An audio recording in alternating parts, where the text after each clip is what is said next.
The next panel is Environmental Justice, Frontline Communities, and CCS. So I'll ask now if Ruth and Julius can come to the stage, and we can bring the folks in also that are remote. Ruth Ivory-Moore is going to moderate this panel. Ruth is the Institute's Policy and Advocacy Manager for the Americas. She joined the Institute in April after a long career that spanned both industry and the nonprofit sector. So Ruth, over to you to introduce your panel and kick things off. Thank you, Jeff. Thanks, Lon. And thanks, everybody, for being here today. And thank you for being here to discuss this important issue and this complex issue. We have with us today a number of folks who are experts in this area. It's really impossible to cover environmental justice in an hour. Talking to some folks in the audience a few minutes ago, there's one thing that we are missing here is the science. We've got to get to the point where we start to stop siloing the impacts of climate change on these frontline communities, but begin to do that, to bring everybody together. But today I'd like to introduce our panelists. We have Julius Reed here. Julius is a principal at the Beveridge and Diamond Law Firm here in DC. He's a litigator and a counselor who maintains a natural practice. He represents clients in business disputes and in complex civil practice, and has experienced counseling companies on various industries on EJ issues. He is often quoted in national publications such as E&E News, Bloomberg. He has a JD from the Rutgers Law School, my alma mater also, and a BA from Gettysburg College. So welcome, Julius. Glad to have you here. Thank you for having me. We also have Cecile Conroy, who's here. She's the Director of Government Affairs of the International Brotherhood of Boilermakers. Cecile joined the International Brotherhood of Boilermakers in 2004 and currently serves as Director of their Government Affairs Department in Washington, D.C. We also have Anne-Marie Chischilly, who is the Vice President of Native Initiatives at Northern Arizona University. As Vice President for the Office of the Native American Initiatives, she is tasked with advancing NAU's strategic goal to become a nation-leading university serving Native Americans. So again, welcome Anne-Marie also. And then we also have Simone Stewart. She is an industrial specialist, policy specialist in climate and energy policy at the National Wildlife Federation. Simone is a published researcher in the field of fluid mechanics and has a doctor of mechanical engineering. She's passionate about social consequences of her research, and she works to rid the environment of excess carbon dioxide. So again, welcome to all of our panelists. First, we'd like to start with Julius. Julius, could you start by telling us a little bit about, with your practice, what are you seeing in the overall environmental justice issues from a policy perspective? How much time do we have? I know 10 minutes is all we have, but then we'll have Q&As. But yeah, if you can start to touch upon that. Sure.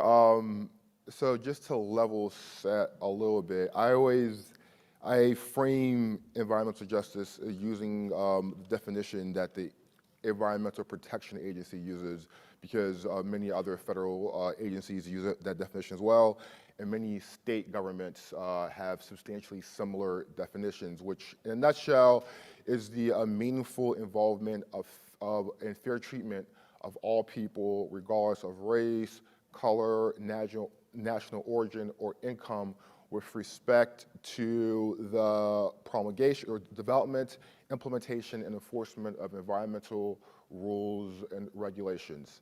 So a whole lot of words, but to me, what it really means is ensuring that all stakeholders have a seat at the table, have an opportunity for their voices to be heard, particularly when it comes to potentially environmentally impactful activity in their neighborhoods, right?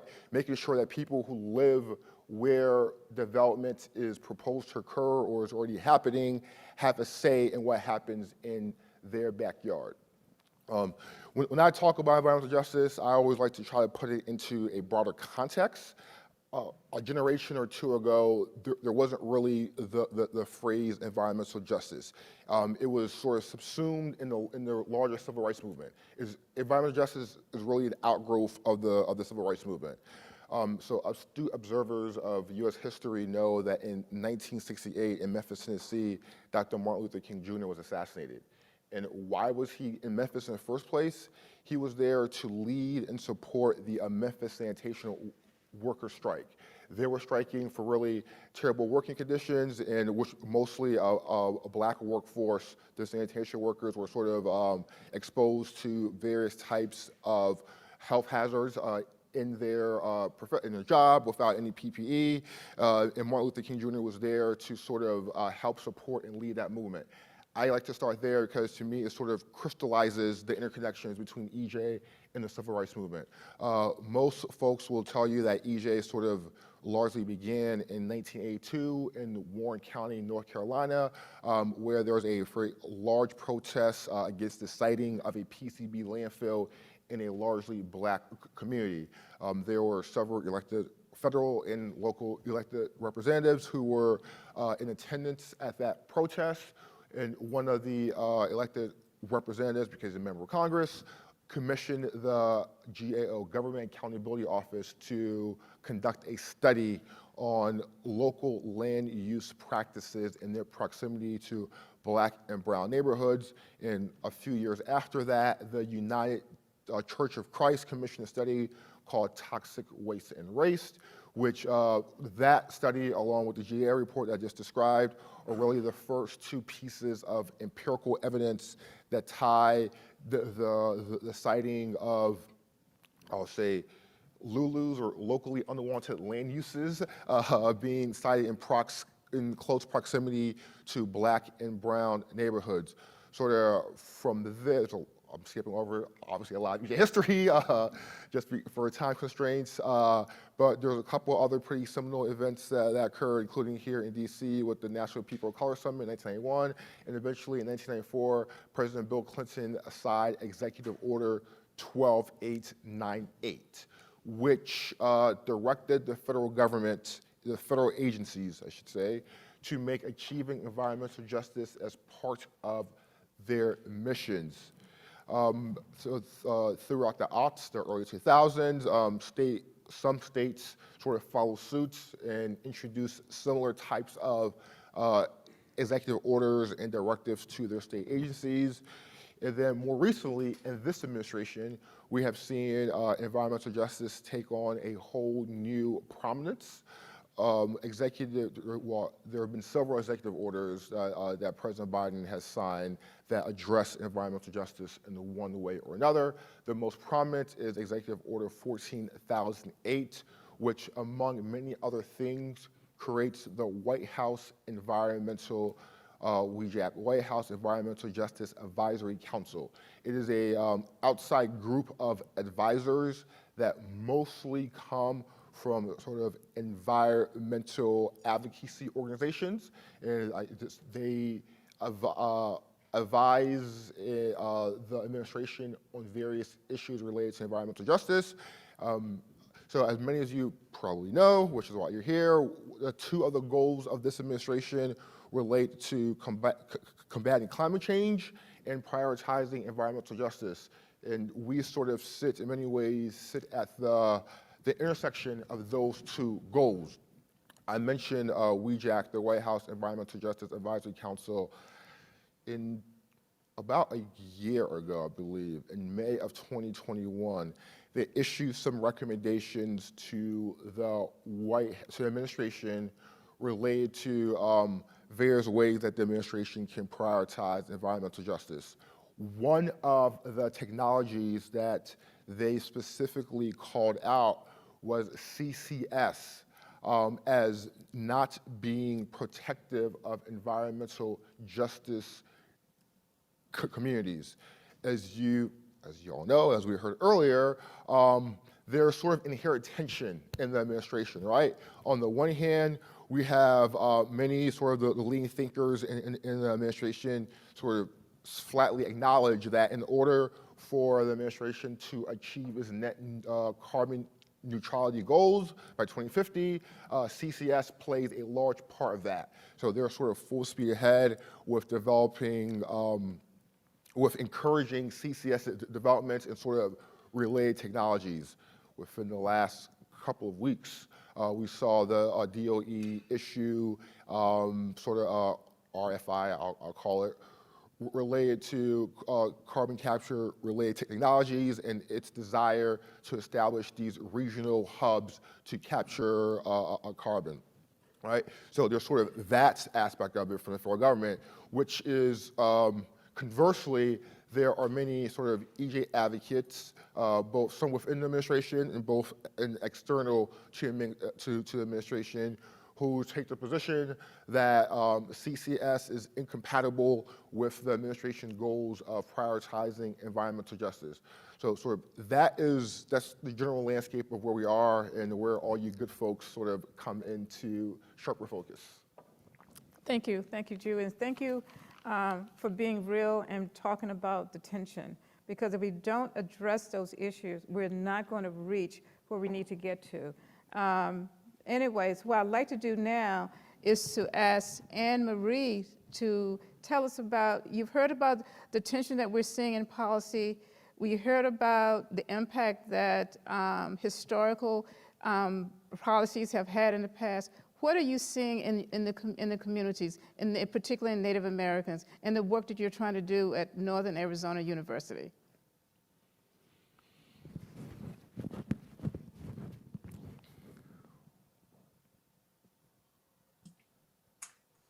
Now, can you hear me? Yeah. Okay, Yes. great. Well, good morning, everyone, and welcome. I'm Anne-Marie Chischilly. Thank you for the invitation to speak today. I come to you from Flagstaff, Arizona. We just had a huge wildfire this week, so good to just want to say, and that's on our sacred mountain as well. So just want to let you know that the fire has been subsided. So thank you to the firefighters for that. It's important that I introduce myself according to my clans. I'm Red Streak in the Water, Tobacco people, born for the Bitterwater people. My maternal grandparents are one who walks around, and my paternal grandparents are Wolf's Path. These make me the woman, all these things make me the woman I am, and I want to acknowledge the land I'm on. It's sacred to 13 tribes in this region. So I put together, Ruth, I don't know if you want me to go through my PowerPoint or answer your questions. You can go through the PowerPoint. Okay, great. Thank you. This picture here that you see here is the Native American Cultural Center at Northern Arizona University, and it's one of our holy homes. It's a teepee from the Plains States. I just want to introduce this area. Let me see if I can get it to move now. Okay, the institute that I work with for many, many years, over 11 years, we served over 574 there are 574 tribes within the United States, and I just want to recognize that those are just the lands that have been ceded. All lands are unceded. So for 30 years, we served over 95% of all of them in our organization. I want to call attention to a really good report that has just come out, and it talks a lot about environmental justice issues, but also just issues that relate to tribes directly. I work with a lot of federal advisory committees, and one of the things that I kept hearing over and over again, and I think this goes straight to what our speaker before was speaking about, and that's to have a seat at the table. And that is looking at the voices specifically from tribal nations. This report comes with over 30 tribal narratives that are talking specifically about climate change issues and the results they want to see and the solutions they want to see. So many times folks come into our territories and just say, this is what we need to do, and you need to get this done our way. And so really having that opportunity to set the tone from our own voices is critical. As many of you know, tribal nations are sovereign nations. So really working with tribal nations and understanding that they have their own governments, they have their own police systems, their own schools, many of them. So really understanding that working with them is critical when we're talking about any kind of issues, including CCS or including anything moving forward. It's important to have that. I'd like to walk through that. So in one of the federal advisory committees I was in 2015 under Sally Jewell, we put together a report for climate change initiatives. And one of the biggest things we talked about was traditional knowledges.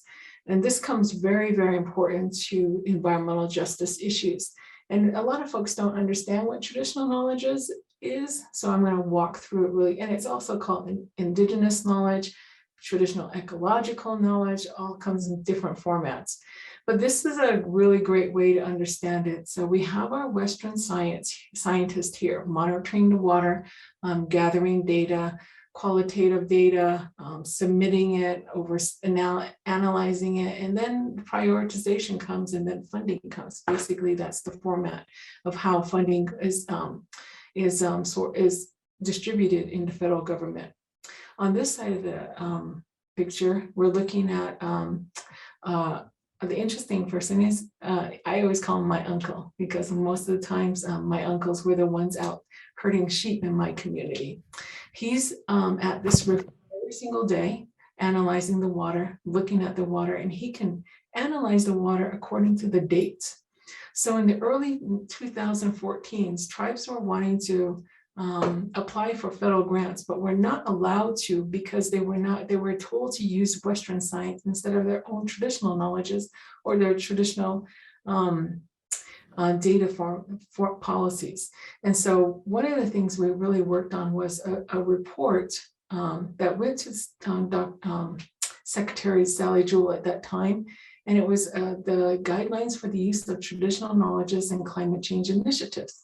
This report was the first. It set policy all across the federal government. It explained to everyone what traditional knowledges was and set the foundation. And so it incorporates free and prior informed consent, which is a major principle under the United Nations Declaration of Indigenous Peoples, also known as UNDRIP. And as many of you know, President Biden put out a memo last November. It's called the Indigenous Traditional Ecological Knowledges Memo. And that's where it's incorporating all of the ITEK throughout federal agencies, and they're working through tribal consultation right now. So I just want to let you know that this report was one of the genesis from all that, and now it's moving into a full federal review. That's an excellent way to really look at environmental justice issues. Under the CEQ justice guidance, I talked about this a little bit. I just talked about this, and that's free and prior informed consent. If you don't understand that, free is free from any pressure, free from any dictation, telling them tribes what to do. Prior, being at the concept stage instead of coming in at the end of the stage saying, we have this amazing plan, we'd like to include you. Informed, knowing all the pros and cons, especially for traditional knowledge holders or folks who don't understand contract law. This is incredibly important. And consent. At any time, the tribes, in this case, will have the ability and have the right to say no to any phase of the proposed issues. So tribal consultation is one of the hugest issues under what we're talking about, the whole implementation of a new energy policy or energy initiative, CCS. So under CCS, it says community participation should be one of the major aspects. And if you look under the National Indian Justice Center, they have a tribal consultation toolkit. And everybody asks, well, what does that mean? And so it's this is half of the flow chart that I was able to capture from their website. And basically I say, and I have to do tribal consultation here at Northern Arizona University with any of the researchers or any of the staff members that are working with tribes. And that's looking at what do the tribes know about the whole issue that you're bringing forward. Does their attorneys know? General counsel know? Does their leadership know? And does the major department know? In this case, CCS issues would go to the Natural Resources Department, most potentially. It would also go to general counsel, and then leadership or council would then have to sign off.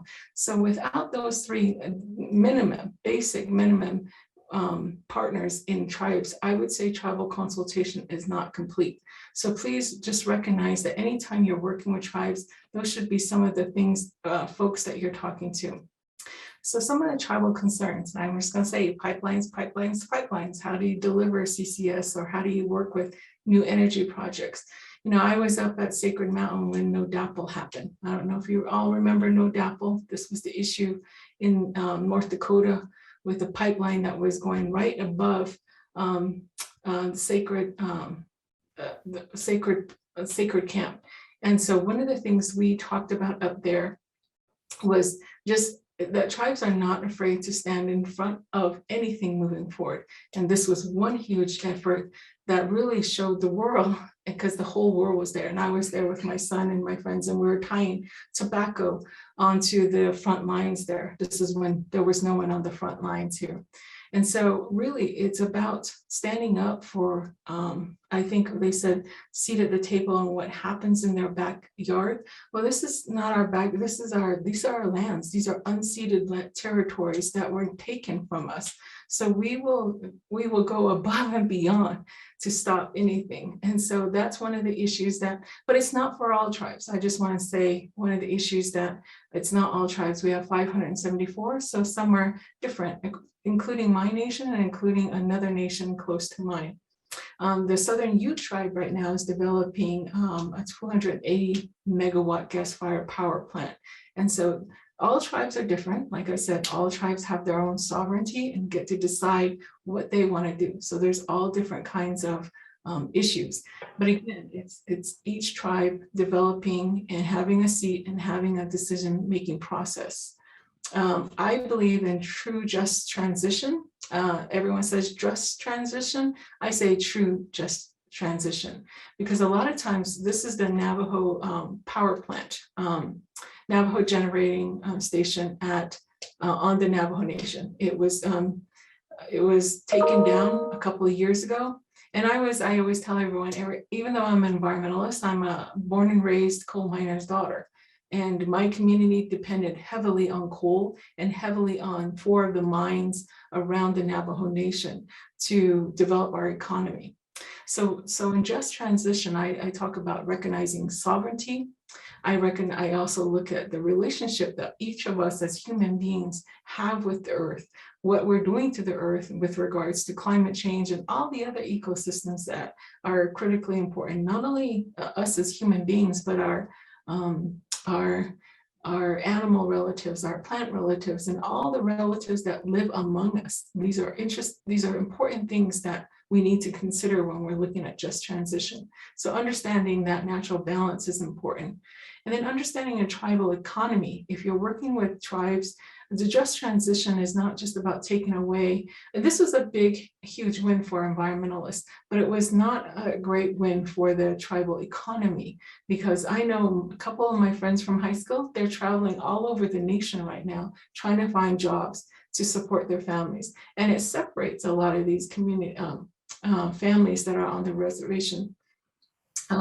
Consult in a meaningful and lasting way. I can't emphasize that enough. Consultation does not happen overnight, and it doesn't happen in 1 or 2 sessions. This is a long-term, meaningful consultation about the entire impacts, because a lot of people will sign off and not know the impacts that are going to come up in about 2 or 3 years. So really having that meaningful contact, and then just building clean, localized economy is one of the next things. Looking at what will help the community. In this case, the Navajo Nation is looking back at, cleaner energy solutions. So I've taken much more time than I need, but I just want to say thank you for the opportunity to share important aspects of this new energy proposition with regards to tribes. Thank you. Thank you, Anne Marie. What you have done is shown us why addressing environmental justice, climate justice is not monolithic. It's not monolithic among people, not within communities. You've mentioned you have over 500 tribes. Each one is impacted differently. They're impacted differently from those who live in the Louisiana area, those who live, even the farmers now, in Idaho. So that was what was really good to see, that you bring that out to see how it is different. And now we heard Julius talking about the tension that exists even within the policymakers on addressing environmental justice. Now I'll ask Cecile, who will come in and tell us a little bit from your work from the International Brotherhood Boilermakers perspective. You've heard about the policy issues, you've heard about local community issues. We've only touched the subject, but how in the work that you guys are doing at the Boilermakers Union, are you working to try to help with some of these inequities that are faced by your workers and maybe even the communities they live in? Hi, Ruth. Thank you, and good morning, everyone. And I apologize for not being able to be there in person today. But I appreciate the invitation to participate in this because, working in this space for many years now, attending more than my fair share of the UN COP meetings, et cetera, the environmental justice issue has always been front and center of these discussions. And as our previous speakers have said, they mean different things to different people depending on where they're coming from in this space. Just by way of background, the Boilermakers basically, in our energy sector side, we do pollution controls. I mean, that is what a Boilermaker does, putting on the scrubbers, et cetera. We did so much work coming out of the Clean Air Act amendments in the 90s and the acid rain program, et cetera, and continue to do so. We work on nuclear plants, we work on refineries. And so, as you can well imagine, our members work in these very affected communities. And while we're very, very proud of the work that we've done to really reduce a huge amount of level of pollution in the United States, all you need to do is go to the EPA's website and see a lot of charts. And we're very proud that we were able to help clean up the air to the extent that we have, although there is so much more to be done. And that's why we're part of the Institute here, because we do see carbon capture as a natural extension of the work that we've done in previous years in terms of cleaning up the environment in that respect. But also, having said that, we do recognize, because our members do work and live in many of these affected communities, that everybody deserves to have clean air and clean water.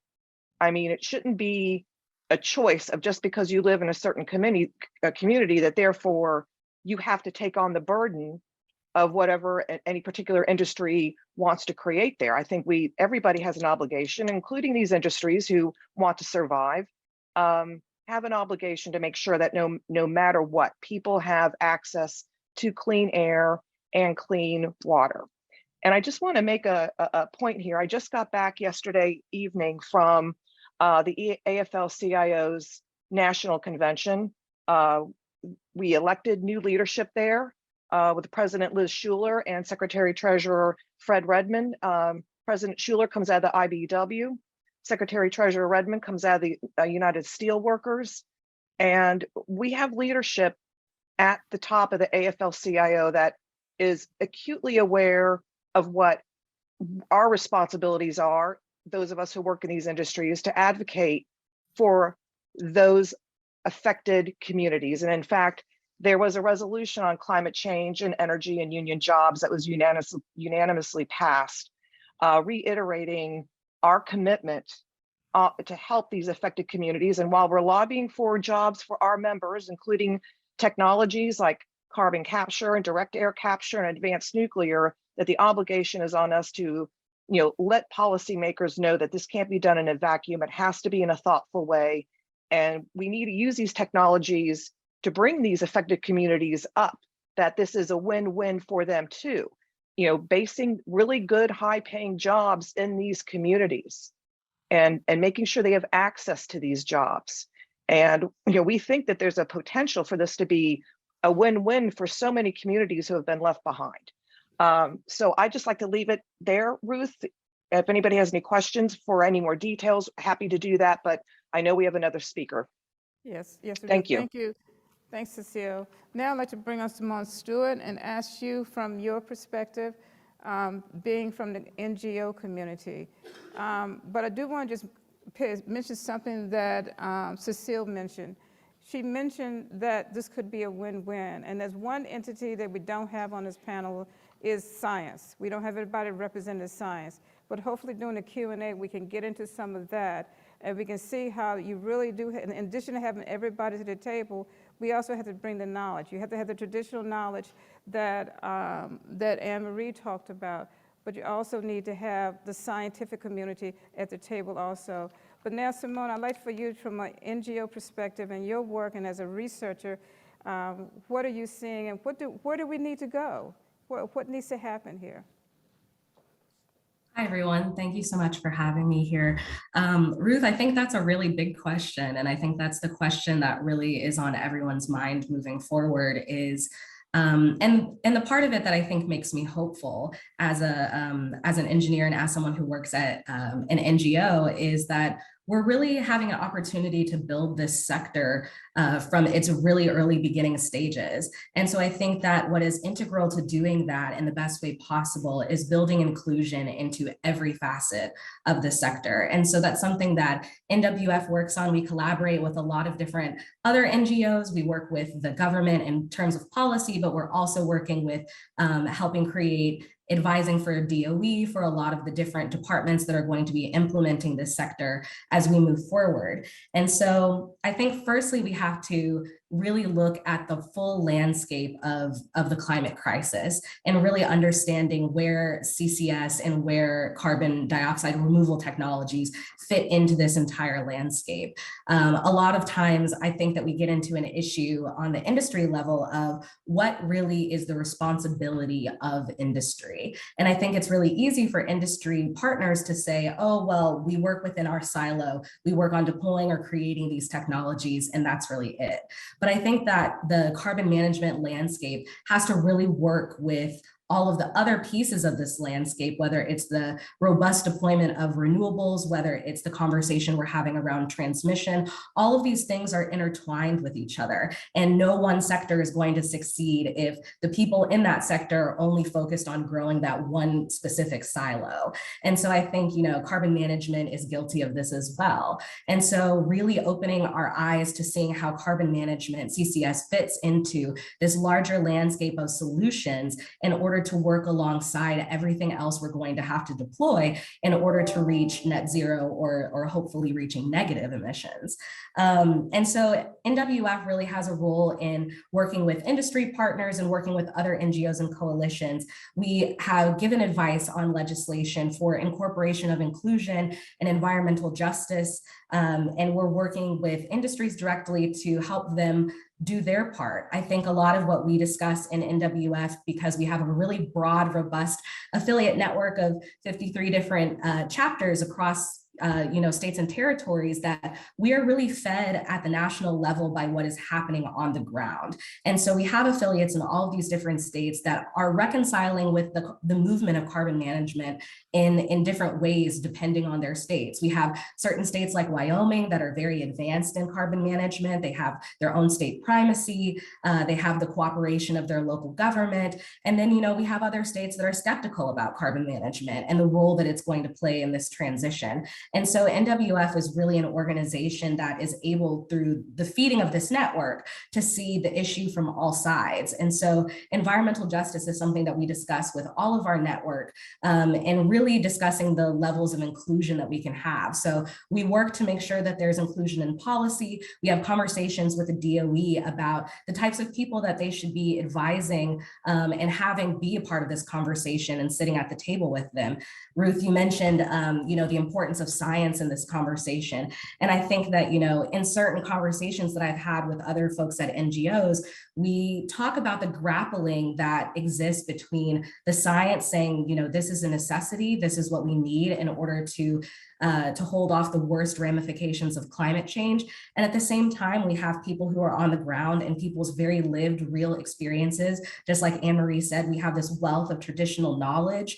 And we see that, Western science is oftentimes at odds with the values that people on the ground have. And so I think it's really important to reconcile these two things, that we can acknowledge Western science, but we can also acknowledge the real and very lived experiences of people who have, grown up and for generations lived in these communities that have already been, very much burdened by a crisis that they frankly didn't create.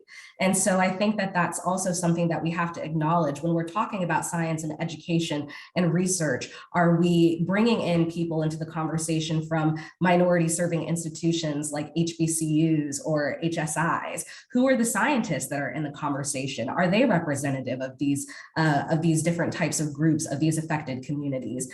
We talk with industry about how it's important for them to have consultants and bring people into the conversation when they're doing that community consultation, but to have people that are in their company that are reflective of these communities. When you are looking at outside consultation because you're interested in a project, are the consultants that you're hiring reflective of the communities that you're in? I think that there's oftentimes many ways to bring inclusion into the conversation and make sure that the conversation is honestly reflective of the community that we're interested in potentially doing a project in, or the community that we're hoping to uplift and support. Oftentimes, I think that we have to reconcile with this idea of community engagement being a barrier to progress. I think that's a way that I hear the environmental justice conversation spoken about a lot. And it's really disheartening coming from an NGO and coming from the perspective of even myself as a Black woman and a researcher. So we really have to think about who we're including in this space and whose voices we're trying to amplify. I think at the industry level, the involvement in the community has to go just beyond a project. It has to be about the overall enfranchisement of the community. And I think Cecile brought this point up when she talked about jobs. A lot of the benefit that we're hearing when we talk about carbon management is in the realm of jobs. It's going to create a ton of jobs. This is really good. But what are we doing to ensure that those jobs are going to disenfranchised communities? What are we doing to ensure that the people that are in these communities have the proper training and background in order to potentially transition? Like Anne-Marie was talking about particular tribes that have relied on coal and coal miners. What are we doing to ensure that these generations, the next generations, are coming up with the skill set that's needed to transition in these jobs? I would argue that all of that is under the purview of carbon management and industry purview. Where there's money, there's power. And so, making sure that programs to train people, to train the next generation of workers, and that these programs are accessible and inclusive, exist in these areas, so there's not a gap between this transition, I think is part of what can make for a smooth transition into carbon management being integrated in all facets that we see. And, are we really focused on overcoming communities, or are we focused on understanding them? I think really is the crux of the issue when we get into conversations about carbon management and about where we're going with CCS. We have to realize that a lot of the concerns that people have that, we hear that give voice to us as an NGO, that this is going to prolong the life of fossil fuels, it's only contributing to the climate crisis, the communities that have a lot of burdens on them now will only continue to be burdened, that these are really real and valid fears, that there is a particular type of generational history that exists in these communities. And Anne-Marie kind of talked about that specifically within tribes, but this is the case too amongst a lot of other communities that have been historically burdened in various locations across the United States, that we often think, oh, well, that was a previous generation that experienced it. This is a new generation of, millennials that we're talking to, Gen Z that we're talking to, that we're trying to include in this conversation. But what people oftentimes don't realize is that these communities are multi-generational. People live with their elders. Their elders are the trust brokers within the community. community. And so they grow up hearing stories of the disenfranchisement of their communities. That is a reality to them, even though they might not have experienced it. And so when we try to understand how a community functions, how, who are the decision makers in that community, who are the trust brokers, we have a better understanding of their fears and, potentially the idea that we could put their fears into words that we understand. Oftentimes we hear the conversation about CCS being a false solution and this larger language that doesn't really give people like us who work in this area descriptive language about what needs to be done, what needs to be changed. And so when we work with communities and we work to understand them, I think a lot of times we're going to bridge that gap. Is what people are concerned about actually the infrastructure that comes with carbon management? Are people concerned about pipelines? Are people concerned about how CO2 is transported? That's not caught up in this larger umbrella of false solution, but we don't know these things. We don't understand where people are coming from until we really start to have conversations on the ground with the specific communities these projects will be developed in. Because just as Anne-Marie so wisely pointed out, communities are not a monolith.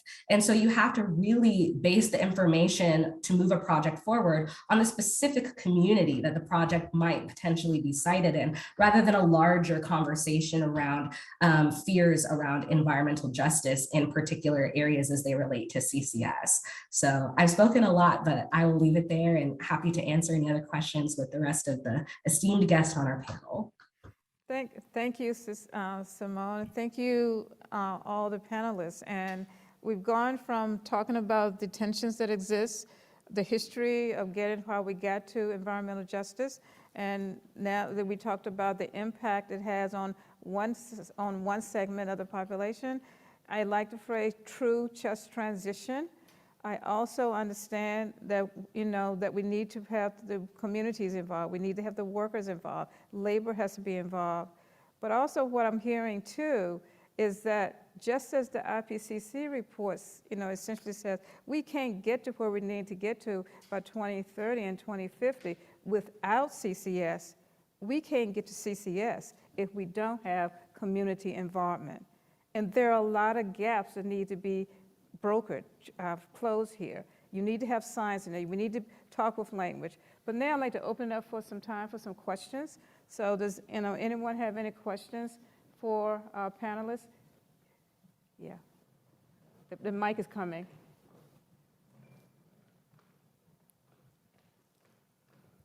Hey, hi, I'm Jeff Brown from Stanford and EFI. One of the things in terms of broadening the conversation, and Ruth, you mentioned science, something that's kind of an elephant in the room, or maybe a hidden engineering aspect, is when you add carbon capture to a project that relies on combustion of a high carbon fuel, right, like pet coke or coal, you also have to pre-treat before you can get to the carbon capture system to get rid of basically all the sulfur, damn near all the particulate, and a lot of the NOx, right? So I kind of wonder how, and that's really obvious to people who know the engineering, and it's completely, difficult to find if you don't know the engineering. How do we work that into the conversation? Because I feel like a lot of the conversation is, if we just talk to you more and explain it, you'll love the idea that we're going to stick in a bunch of new stuff in your community and it's good for the world, and so you should like that. And if we just include you more, you'll finally like it. But there's something more, there are actually some goodies available to spread around. How do we work that into the conversation? Yeah. Panelists, would anybody like to take that one?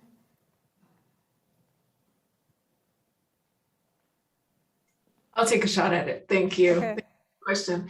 I think under my free and prior informed consent, the informed part is where that would fit into. I think tribes need to know all the entire engineering aspects, or all communities in the EJ communities need to understand the entire aspect. And a lot of times when I see these types of new topics come forward, they really want to overemphasize the benefits and or oversized, especially with tribes, they want to say this will, make you better stewards. And I just smile at them. I'm just like, we've been stewards on these lands since before Columbus came, and so it's not. So it's very important that the entire engineering aspects, especially a lot of people don't talk about what happens afterwards. What happens if there's in 100 years, what does this look like? Or if there's a spill, all the major catastrophes that could happen. They don't walk through communities with all those aspects. And I think that's one portion that I think needs to be on the table as well when you're talking to any of the EJ communities, including tribes. I think that this question, at NWF, it's come up. I think that part of it is that there is a massive kind of dearth of public education as it comes from the carbon management side of things. I think oftentimes those of us who work in this space understand the frustration of industry partners and other NGOs when only negative information makes its way to the public about carbon management. And I think that this is really because, and I've said this at other panels and other conversations, that there's really been a lack of good public response from carbon management, allies. And so I think that one of the questions that we're always trying to answer is what are the benefits that will be directly available to a community? And so this is one of them that, that SOx and NOx will have to be separated, particulate matter will have to be separated. So there is an idea that the pollution will be reduced from these plants. And so I think that's something that partnering with NGOs and working with community-based organizations is going to be good to get the word out to people about the benefits. But I think that when we come from a really high level, and I think this is kind of what Anne-Marie just got into a little bit, is we have to recognize those of us who are really inside the industry and understand the science and believe in the industry, have to recognize that there is oftentimes a tone of paternalism that comes across when industries are trying to communicate with communities that, I've talked with people and, mentors in the environmental justice movement and brought the same point up to say, well, there's going to be these benefits. And I think a lot of times people's immediate response is, well, the pollution shouldn't have been there in the first place. The pollution shouldn't have been in my community in the first place. So while it is a benefit, I think that communities oftentimes see it as a Band-Aid for a larger issue of this inequity that exists in the energy sector. And so that's just kind of a reality of what is going to be our job as NGOs and as partners in carbon management have to navigate in these conversations around public education and how we approach the conversation. And I think, our question alluded a little bit to this idea of, well, you should be excited about this because it's going to be good for the climate and therefore it's good for you. And I think that is a reasoning a lot of time that we go to the public with about carbon management to say, oh, you really should be excited because it's good for the climate. What's good for the climate is good for everybody. But I think that argument doesn't necessarily work in overburdened communities that have, once again, are not responsible for the larger issues of climate change, but have experienced all of the burdens, multi-times fold. So we really have to understand the tone that we're going in with when we talk about education and who our trusted educators are, who is communicating with those, with the community. But I definitely agree that there is great science around carbon management that we have to get out to the public. Okay. Yeah, I fully agree with Simone and Anne-Marie, pretty much everything that they said. The only point that I would amplify a bit is sort of you have to explain these extremely complicated matters in accessible language, in language that the community understands, right? And so I think this sort of baked into Anne-Marie's point about informed consent and some of the other points that Simone made is that you need to understand the community, right? So are there language issues? Are there educational attainment issues? We're speaking in these really big languages or these really scientific, technical terms they're not gonna appreciate. I mean, even in your question about pre-treatment, I basically understand that by nature of what I do, but I don't think most folks are gonna know what that means. So you need to sort of explain that to them in terms that the community can understand and make it very accessible to them. And so you aren't coming off as paternalistic or talking down to the community with whom you're engaging. Yeah, I just wanted to say that I'm glad you guys mentioned that and brought that in, because, yeah, I couldn't go into a community and talk about the cumulative impacts and that, CCS is also going to knock down your criteria pollutant. Okay, they won't, that's just going to take me out of it, right? But what I can go in and talk to them about is that the impact of some of these emissions has on asthma, has on medical conditions. And it's important that we don't talk down, but because everybody is equal, we need to make sure we talk to them in language that resonates with them, but also make sure that it's language that it respects them as people, respects their knowledge and what they bring to the table. Okay, Can I add one more thing, Ruth? Okay, go ahead, Anne-Marie.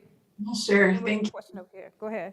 I forgot one thing. It's really important because we're going to be working with all the folks in tribal industry, our tribal world. One thing that tribes do not like is being called a stakeholder.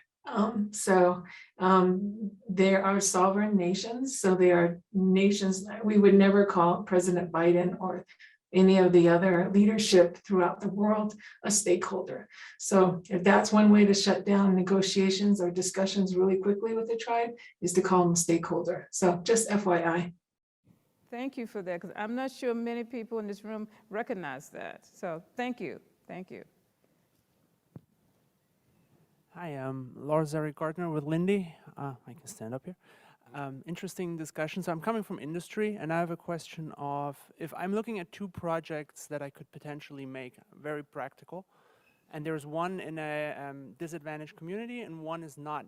My question would be, is this community actually interested in this project? Do they want it, or do I actually come to them with something that they actually don't want, and I have to kind of inform them about it and potentially make them interested in it?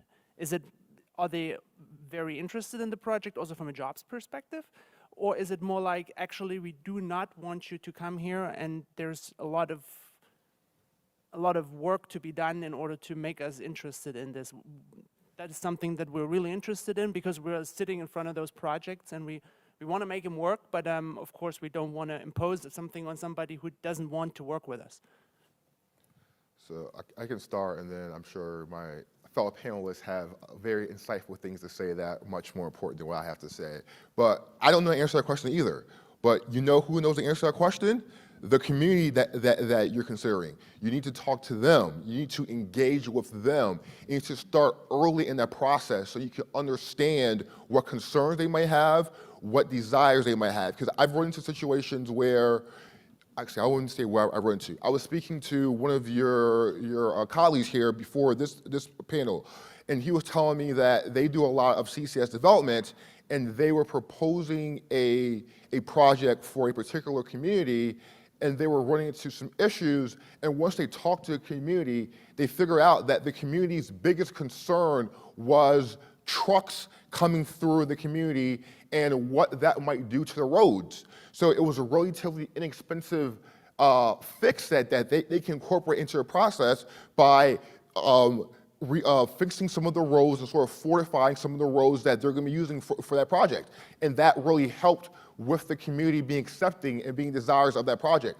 But you're never going to know that unless you actually meaningfully, not just talk to them, but actually meaningfully engage with them in understanding what drives them, what concerns do they have, what issues are they experiencing, and to extent it makes sense for your project and it's practical, and a lot of times you'll find, like in that example, it might not be cost prohibitive. How can you incorporate that into your project? But you'll never know unless you actually meaningfully engage and talk with the community members. I think that's a really great example of what happens when you can engage on a smaller level with people. And so that's kind of what I was alluding to when I was speaking earlier with, I think a lot of the times industry and people who work in this area are kind of unsure how to move forward when we see this big language of false solutions and communities don't like these things, when in reality, that's not necessarily the language of the community either. So we have to go into the communities to find out what the real issues are. And like Julius said, maybe there are issues that are easy to overcome. I think in that particular example where maybe it was a roads issue or the trucks passing through, it also depends on what your company is willing to do. Do you consider that something that you can overcome by adding some more infrastructure in this area, or is working on the infrastructure in the surrounding area outside of your purview? So that's something as a company that you have to have an understanding of.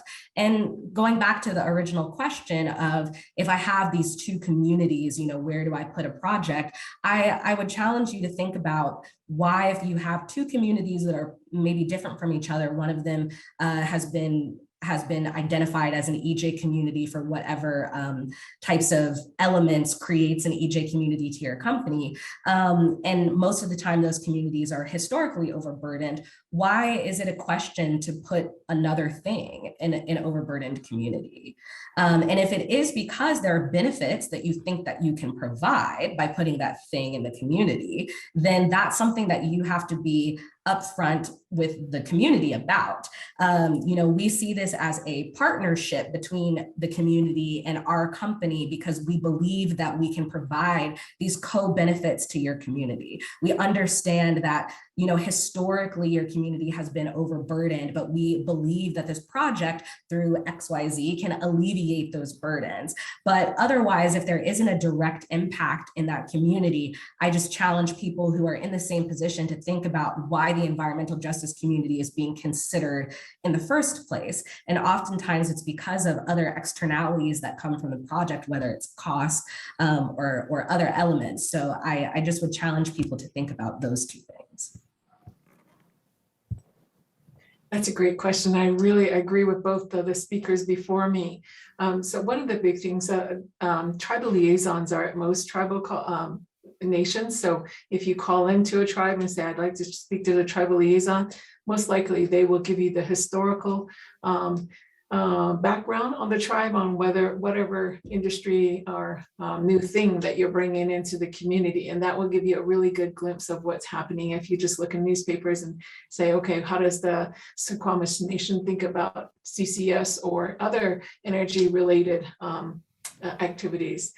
The other thing is with regards to the roads, the trucks, a big concern for, I know, most EJ communities, especially up in the Detroit area, a colleague of mine, is idling trucks. The trucks that just sit there because of the traffic, and then they pollute the air. So that increases the pollution within the air. So those are other secondhand issues that need to be addressed as well. I think for tribes, when you're talking about a new industry, especially when you're building new things, this happens up in North Dakota all the time with all those oil impacts or new oil industry. Those are the man camps that come with them.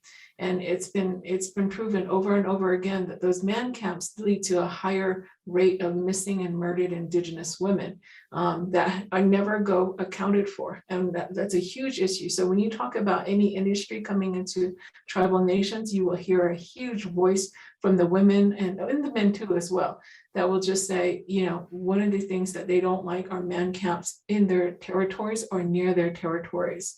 And one of the great thing that my colleague Simone said is about direct impact. If you look in the National Climate Assessment, if you look through the chapters we're in our 5th iteration. I'm an author on the 5th one coming up, and it comes up every 4 years. And as you know, it's the national report that goes to Congress. And if you look in their chapters, American Indians are, how do they quote it? Indigenous peoples and tribes have their own chapter, and no other race, no other ethnic group has a chapter solely about them in the National Climate Assessment. And what it says in each one of those chapters is that tribes are disproportionately impacted by climate change. So that, because we're subsistence livers, because we live on the land, that is our territory. And so when you bring in new industry into territories that have been disproportionately impacted already, Those are huge concerns that tribes will really look at before inclusion in new technology. Thank you. Thank you. I think we may have time for one more question. Brent Staley from NOV, also coming from industrial. First, I want to say that the insight and the perspectives that we're hearing today are fantastic. I've enjoyed all of the comments. And as an industrial person, a lot of the things that we're doing is we're putting together plans to meet some of the new DOE requirements for Justice 40 initiative, the community engagement plans, and DE&I. And from what I'm hearing and you're communicating is early engagement is key in these communities. And so and some of the comments, like Anne-Marie, you mentioned about not referring to the tribal communities as stakeholders. I would just like to hear any other thoughts on best practices for early engagement, how to get those communities involved early as possible as we're putting together these plans right now. So I would just like to hear any other thoughts that you might have on best practices on early engagement. Thank you for that question. I'll put it in the chat, but there's a whole way of developing best practices or engaging with tribes. Looking at, like I said, tribal liaisons, looking at how the history of the tribe. Some tribes, like I said, Southern Ute are willing to move forward with these types of industries. So really looking at what the tribes have done in the past will be a good indicator of what they're going to do in the future. Also, working with tribes, these are long-term relationships. So really developing a relationship with either the council or if you can include an elder, you will be golden, you know? So, but that all takes a lot of trust and it doesn't happen overnight. So, and I know a lot of these folks are saying, well, we got to get this thing moving forward. It really depends on how the tribe is dealing with it right now. If you see tribes like the Navajo Nation is putting up solar all through the nation right now, that's a good indication that they're moving towards this new industry. If you're seeing Southern Ute putting up new coal mines, that CCS completely, it really depends on how you work with them. Another great indicator or great group is the National Congress of American Indians. This is where the Congress of many, I would say almost half of the tribes in the United States come together and develop actual resolutions and new legislation for the tribes that will more policy as opposed to legislation move for the tribes. And if you go to any of those meetings, there's a whole energy section that you can really engage with the tribes in. These conferences are open to everyone. So it's really finding pathways to move forward with different tribes. And Department of Energy has our tribal liaison and new director, Wahila Jones. She comes from She comes from the community as well. And she's very open to expressing her concerns and just her opinions about how to work with tribes. So I would work with them as well. So many different sectors, but I'll put some things in the chat so we can work on that. Thanks. I'll just go ahead, and I know that we're short on time, but I'll say, as Anne-Marie said, do your research on the community. You have to understand the history of the community.